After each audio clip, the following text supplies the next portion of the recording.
Lots of interest rate news to discuss, y'all. We saw the Fed move this week as expected, 1/4 point, as expected. However, as I have mentioned several times over the last several weeks going into this Fed meeting, if the Fed simply met expectations, that those expectations were fully priced in to current pricing. You saw that on display when the Fed moved a 1/4 as expected.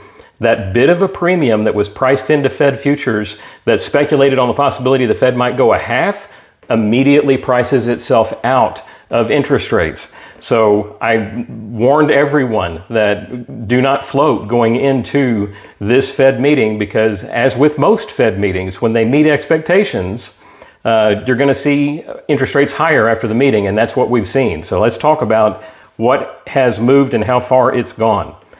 So let's go to Chairman Powell's comments post-cut, because there were two things contained in the information that the Fed released and in Chairman Powell's comments after the Fed meeting that really set interest rates on an upward trajectory, way more so than just the cut itself.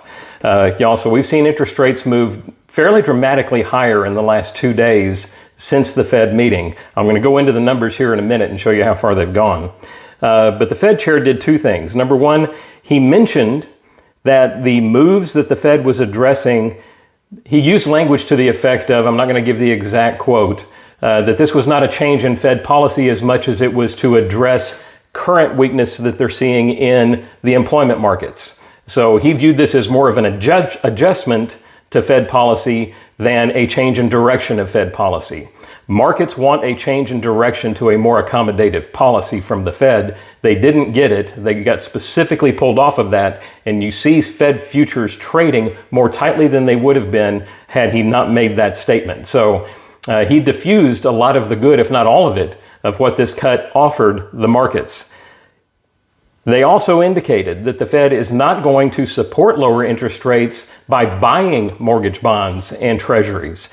That's called quantitative easing. That is one of their primary tools for actually lowering interest rates. It's one of the ways, it's one of the mechanisms by which they do that. Now, I'm not a fan of quantitative easing, y'all. Yes, it gives us lower rates, but it's artificially manipulating the market. I'm just not a fan of that as a free marketeer. However, indicating that the Fed's not doing that did roil the markets because, again, it takes the primary tool for the cut off the table. So this was a bit of a hollow cut by the Fed. And when you digest those comments along with a bit of a rebound in some jobless claims that we got yesterday, those things are conspiring to kind of be the perfect storm of higher rates this week. So here are the numbers.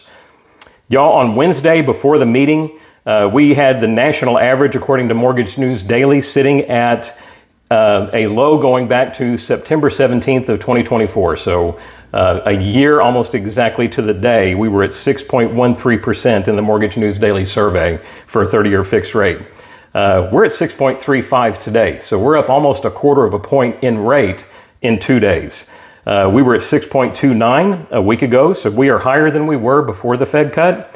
We were at 6.60 1 month ago today. So, y'all, the Fed did us no favors with their post-meeting commentary. The markets react to that because that's the gauge of where they need to be placing their dollars for future cuts. We have mentioned many times when we see beneficial pricing, to not be greedy, to take those wins when we get them, and to not float into potentially negative news items like this Fed meeting. We're going to continue to give that advice to people as we move forward. There will be opportunities, y'all, for us to grab good pricing. There's going to be plenty of news in the future that moves the markets one way or the other. But one note of caution, when we were in fall of 2024 and we hit those lows in the latter part of September, the early part of October of 2024, we saw rates hit a multi-year low. And then 2 days later, due to similar news like we're discussing here, not on the exact topics, but close, you saw rates jump 1/2 point, and it was a year before they came back down again.